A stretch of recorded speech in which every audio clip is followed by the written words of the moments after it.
Hello viewers, welcome to my channel.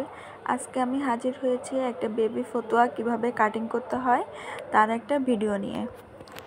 দেখুন, আমি এখানে কফি কালারের কাপড়ের উপর কমলা কালারের কাপড় দিয়ে পাইপিং দিয়ে কাজটা করেছি এবং নিচের অংশে একটু ফাঁকা রেখেছি। এই ফতুয়াটা আপনারা 2 বছর বা 1.5 বছরের বাচ্চার জন্য বানাতে পারেন। আর সেম প্রসেস অবলম্বন করেই আপনারা বড়দের বা বড় বাচ্চাদের ফতুয়াও বানাতে পারেন। এখন দেখুন, চলুন আমরা কিভাবে কাজটা করেছি বুঝিয়ে দিই। প্রথমে আমি এখানে আধা গজ কাপড় নিয়েছি। দেখুন, এখানে 18 ইঞ্চি কাপড় আছে। এই আধা গজ কাপড়কে আমি প্রথমে 4 ভাঁজ করে নিলাম। বন্ধ অংশটা আমার দিকে রেখেছি, খোলা অংশটা সামনের দিকে রেখেছি। এখন আমি 4 ফোল্ড করে নিলাম। ফোল্ড করার পর কাপড়টা ভালোভাবে সমান করে দিচ্ছি। এখন দেখুন, আমার 18 ইঞ্চি কাপড় আছে। আমার ঝুল হবে এখানে, আমি 18 ইঞ্চি দিয়েই ঝুল দিব। আমার ঝুল 17.5 ইঞ্চি। আমি হাফ ইঞ্চি ভাঁজ করে নিব, এই জন্য, বা সেলাই করার সময় ভাঁজে যাবে, এই জন্য আমি 18 ইঞ্চি দিয়েই কাটলাম। এখন আমি এখানে ফুট গলা নিব 5.5 ইঞ্চি। 5.5 ইঞ্চিতে দাগ দিয়ে নিলাম। ফুট গলা যেটা নেবেন আপনারা বগলের মাপটাও সেটা নিতে পারেন, বা হাফ ইঞ্চি বেশি নিলেও হবে। আমি সেমটাই রাখছি, আমি এখানে 5.5 ইঞ্চিই রাখছি। তারপর একটা মার্জিন টেনে দিলাম। মার্জিন টানার পর এখানে আমি গলার অংশের কাজ করব। গলার অংশ নেওয়ার জন্য আমি 2 ইঞ্চি 2 পয়েন্ট নিব। ছোট বাচ্চাদের গলা যেহেতু, আমরা বড়দের গলা 2.5 ইঞ্চি রাখি, এজন্য আমরা ছোটদের গলা 2 ইঞ্চি 2 পয়েন্ট রাখলাম। এখন সামনের গলার জন্য আমি 4 ইঞ্চি নিচ্ছি। সামনের গলা 4 ইঞ্চি দিব, আর এখানে রাউন্ড শেপ করে নিলাম। আর পেছনের গলা আমি দিব 1 ইঞ্চি, সেটাও আমি মার্জিন টেনে নিলাম। দাগ টানার পর এখানেও আমি একটা শেপ করে নিলাম। আমি এখানে গোল গলা দিব, এই জন্য রাউন্ড শেপ করে নিয়েছি। এখন আমরা বগলের মাপটা নিব বা বডির মাপ নিব। বডির মাপ আমাদের 13.5 ইঞ্চি। 13.5 ইঞ্চির ফিতাকে আমরা 2 ভাগে ভাগ করে নিব। আপনার বডির মাপ যা আসবে তার 4 ভাগের 1 ভাগ নিতে হবে। আমার বডি 27 ইঞ্চি, এই জন্য আমি এখানে 15.7 নিলাম।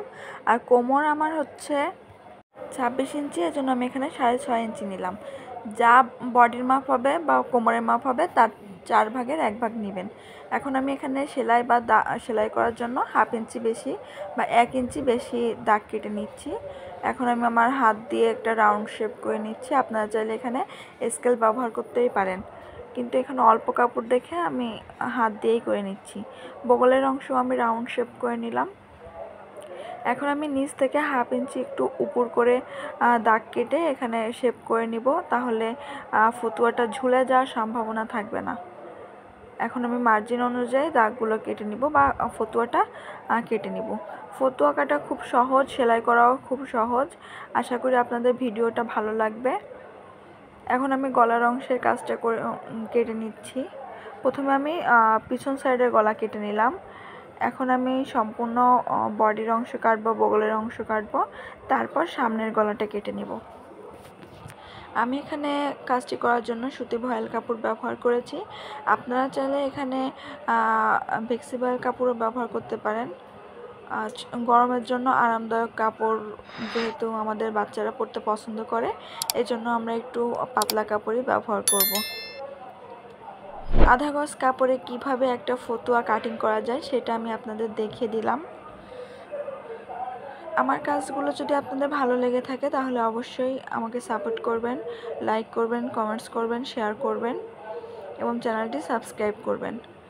এখন আমি সামনের অংশের সম্পূর্ণ বুক ফাড়া দিব না, আমি শুধুমাত্র বডি পর্যন্ত বা 3 ইঞ্চি পর্যন্ত ফাড়া দিব। এজন্য আমি সামনের গলা থেকে 3 ইঞ্চি মার্জিন টেনে কেটে নিচ্ছি। এখানে আমি একটা বাটন ব্যবহার করব। আপনারা যদি সম্পূর্ণ বুক ফাড়া দিয়ে ফতুয়া কাটতে চান বা মেক করতে চান, সেই ভিডিও আমার চ্যানেলে আছে, আপনারা চাইলে দেখে নিতে পারেন। এখন আমার ফতুয়াটা কাটিং করা হয়ে গেছে, আমি আপনাদের ফতুয়াটা দেখিয়ে দিচ্ছি। দেখুন কতটা সুন্দর হয়েছে ফতুয়া কাটা। এই সেম ভিডিওতে আমি ফতুয়া মেকিংও দেখিয়ে দিব, একটু ধৈর্য সহকারে দেখবেন, আশা করি আপনাদের ভালো লাগবে।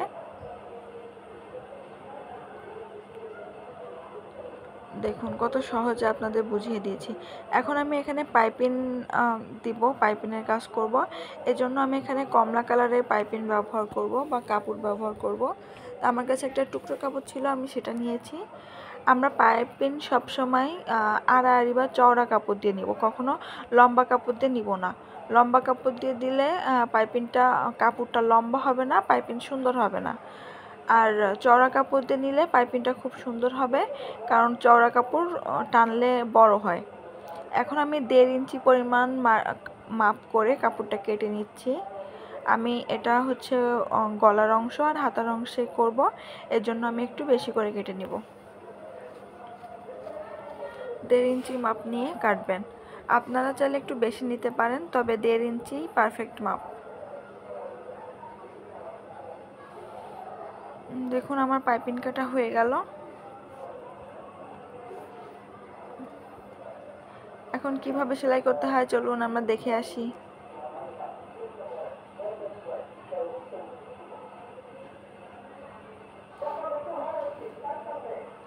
আমি এখন সেলাই করার জন্য প্রস্তুত হয়ে গেছি, আপনারাও প্রস্তুত হন।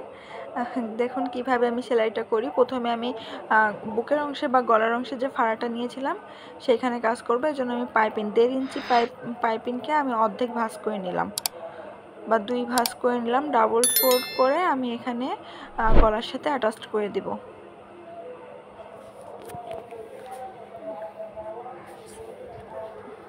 এখানে আমি 2 ফোল্ড করে যেভাবে ধরেছি আপনারাও সেভাবে ধরে নেবেন। এখন আমি 3 ইঞ্চি যেখানে দাগ কেটে নিয়েছিলাম তার 2 কোণায় আমি হালকা একটু কাট করে নিচ্ছি, যাতে শেপটা সুন্দর আসে। এভাবে একটু কাট করে নেবেন, তাহলে আপনাদের পাইপিংয়ের শেপটা অনেক ভালো আসবে। দেখুন আমি সম্পূর্ণ অংশটা এভাবে সেলাই করে নিচ্ছি।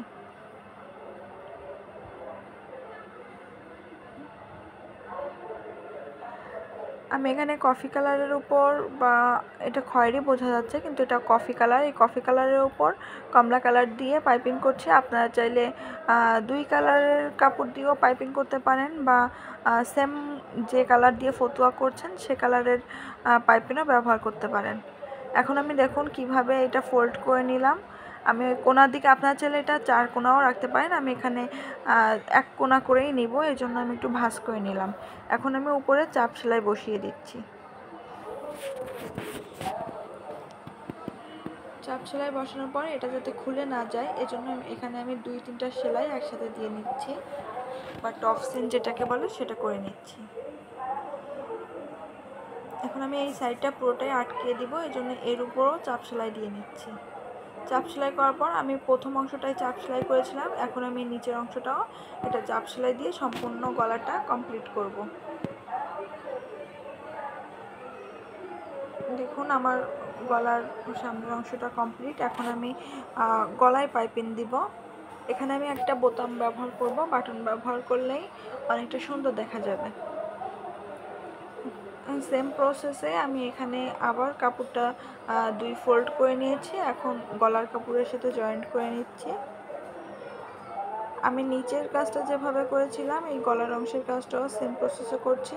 আর আমি এখানে একটু বেশি কাপড় রাখছি, যেহেতু আমার এখানে ফোল্ড করে দিতে হবে, এজন্য আমি 2টা গলা যেহেতু তার মাঝখান থেকে কেটে নিব, সেজন্য একটু কাপড় বেশি করে রাখছি। দেখুন আমি কিভাবে কাপড়টা কাটছি।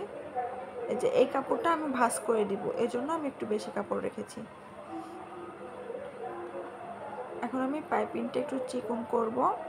চিকন করার জন্য আমি এখানে আর যতটুকু চিকন আপনারা করতে চান সেভাবে ভাঁজ করে এর উপরে একটা চাপ সেলাই দিয়ে নেবেন।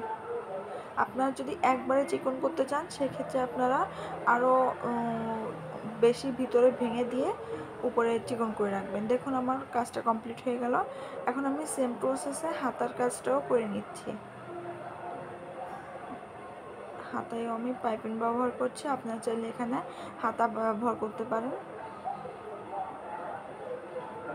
এখন সেম আমি এখানে অনেকটা চিকন করে নেব, এই জন্য আমি চিকন করে ফোল্ড করে নিয়েছি। সব কাজ করতে গেলে আপনার ভিডিওটা অনেক লম্বা হয়ে যাবে, এই জন্য আমি একটু কেটে কেটে দেখাচ্ছি। দেখুন আমার পাইপিংয়ের কাজ কমপ্লিট। এখন আমি বডিটা মারবো, বা 2 সাইডে আমি সেলাই করে নিব, এবং নিচ থেকে আমি 3 ইঞ্চি পরিমাণ ফাঁকা রাখবো। আপনারা চাইলে এখানে 2.5 ইঞ্চি পরিমাণও ফাঁকা রাখতে পারেন। 2.5 ইঞ্চি রাখলে যখন আমি নিচে ফোল্ড করব তখন ভাঁজটা কম দেখা যাবে, এজন্য আমি 3 ইঞ্চি পরিমাণই নিচ্ছি। আপনারা 3 ইঞ্চি পরিমাণই নেবেন। এখন আমি ডাবল করে বডির কাজটা আবার করে নিলাম। এখন নিচের অংশে আমি যেখানে 3 ইঞ্চি ফাঁকা রেখেছিলাম সেইখানের কাজ করব। এইখানে আপনারা আমরা যে কামিজের ফাড়া কাজটা করি সেই সেম প্রসেসে এখানে সেই ফাড়ার কাজটাই করতে হবে। আমার কাজগুলো যদি আপনাদের ভালো লেগে থাকে তাহলে অবশ্যই লাইক কমেন্টস করবেন, শেয়ার করবেন, তাহলে খুব ভালো লাগবে। আবার চ্যানেলটি সাবস্ক্রাইব করবেন, তাহলে পরবর্তী সকল ভিডিও আপনারা পেয়ে যাবেন। দেখুন কামিজের মতো করে আমি সেলাই করে নিলাম। এখন আমি নিচের অংশে ফোল্ড করে নিয়ে হালকা একটু 1/2 ইঞ্চি ফোল্ড করে নিয়েছি। যে কামিজের আমরা নিচে যেভাবে সেলাই করি এই ফতুয়ারও নিচে আমরা সেভাবে সেলাই করব। এই জন্য আমরা 1/2 ইঞ্চি ফোল্ড করে সম্পূর্ণ কাজটা কমপ্লিট করব। কেমন লেগেছে ফতুয়ায় মেকিংটা বা কাটিংটা আপনারা অবশ্যই কমেন্টস করে জানাবেন। আমার কাজগুলো দেখে যদি আপনাদের আর কোনো উপকারে আসে তাহলে আমার খুব ভালো লাগবে। দেখুন আমাদের ফতুয়াটা মেক করা হয়ে গেছে, কতটা সুন্দর হয়েছে ফতুয়াটা। এখানে আমি একটা বাটন ব্যবহার করব ফতুয়ার গলার উপরের অংশে। এখানে আপনারা চাইলে টিপ বোতামও ব্যবহার করতে পারেন। এখন নিচের অংশে আমরা যে 3 ইঞ্চি ফাড়া রেখেছিলাম এটাই সেই 3 ইঞ্চি ফাড়া। দেখুন কতটা সুন্দর হয়েছে। আল্লাহ হাফেজ।